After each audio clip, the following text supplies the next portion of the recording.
परीक्षेच्या ह्याच्यात, तेव्हा पण सरांनी म्हणजे तिला बऱ्यापैकी हँडल करून व्यवस्थित केली. म्हणजे मी टेन्शनमध्ये आलते, तिचं असं चिडचिडपणा किंवा दुर्लक्ष करत होते अभ्यासाकडे. त्या गोष्टी तिला माझ्यापाशी नाहीच व्यक्त केल्या. त्या सरांना सांगितलं तिला की शाळेत आम्हाला असं सांगितलं की तुम्ही शिक्षणाबरोबर मुलं एकदम व्यवस्थित आई वडिलांपेक्षा पण तुम्ही हँडल व्यवस्थित करता.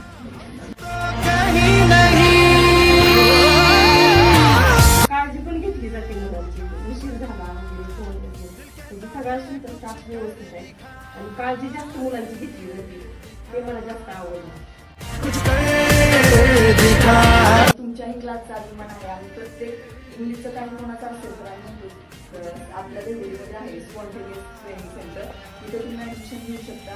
खरंच म्हणजे तिथून जो मुलगा बाहेर पडेल, मुलगी बाहेर पडेल, खरंच खूप घेण्यासारखं आहे त्यांच्याकडून आणि तुमच्या